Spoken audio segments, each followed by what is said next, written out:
আসসালামু আলাইকুম সুপ্রিয় দর্শক। আজকে আমি মূলা শাক রান্না করব। তো দেখো, শুরু করা যাক। আমি কিন্তু মাছ ভেজে নিয়েছি, সেই কড়াইতে এই মূলা শাকের পেঁয়াজ, মরিচ কুচি, রসুন কুচি এগুলো দিয়ে নিয়েছি। বুঝছো? তোমরা আবার অন্য কিছু ভেবো না যে কড়াইতে কি লেগে আছে, এই জন্য ওটা ক্লিয়ার করলাম। তো দেখো, আমি প্রথমে পেঁয়াজ, মরিচ, রসুন কুচি এখানে দিয়ে নিয়েছি। দিয়ে আমি একটু ভেজে নিচ্ছি। এটা একটু ভেজে নিয়ে তারপর এখানে দেখো, আমি মূলা শাকগুলো আগের থেকে একটু ভাপ দিয়ে রেখেছিলাম, ভাপ দিয়ে পানি ঝরিয়ে রেখেছি। তো এখন আমি পানি ঝরিয়ে নিয়ে রেখেছিলাম, সেগুলো এই পেঁয়াজ, রসুন, মরিচ কুচি ভেজে নিয়েছি আর ভিতরে দিয়ে নিচ্ছি।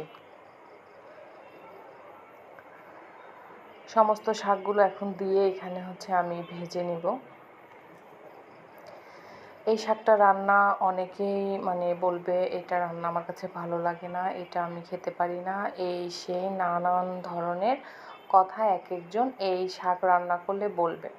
অথচ এমনও দেখছি আমি যে সবাই যে বলতেছে বড় গলায় এই কথাগুলো, সে কিন্তু সুন্দরভাবে রান্না করে এটা খাচ্ছে। অথচ অন্য কেউ রান্না করলে সেখানে কমেন্টস করবে এটা তো আমি কখনো খাই না, বা এই অভ্যাসগুলো কিছু মানুষের আজীবনেও যাবে না, চিরন্তন সত্য বাক্যের মতো এগুলোও থেকে যাবে। তো আমি এখানে মনে হচ্ছে একটু তেল কম হয়েছে, তো আমি এখন কিন্তু আবার একটু তেল দিয়ে নিচ্ছি। আর শাক রান্না করলে অবশ্যই প্রত্যেকটা শাকে তেল বেশি লাগে। শাক রান্না করতে গেলে যত তেল বেশি দিবে তত কিন্তু শাকের কালারটাও ভালো থাকবে, আর খেতেও কিন্তু অনেকটাই মজা লাগে শাক রান্না করতে। তো আমি এগুলো তেল দিয়ে আবার একটু শাকটাকে নাড়াচাড়া করে দিচ্ছি।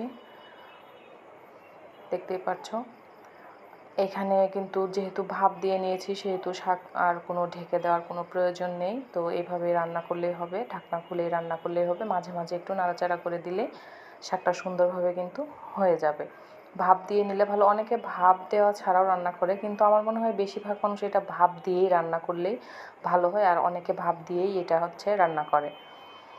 তো দেখো, আমি মাঝে মাঝে এটাকে একটু নেড়ে চেড়ে দিচ্ছি, যাতে করে এটা নিচে একদম পুড়ে না যায়, তার জন্য দিয়ে নিচ্ছি।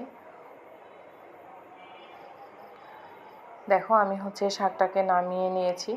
তো দেখতেই পাচ্ছ কতটা সুন্দর হয়েছে। এটা কিন্তু খেতেও আমার কাছে খুব টেস্ট লাগে।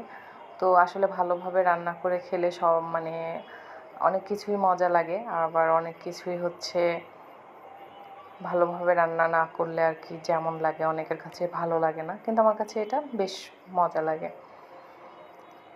ভালো থাকবে সবাই। আল্লাহ হাফেজ।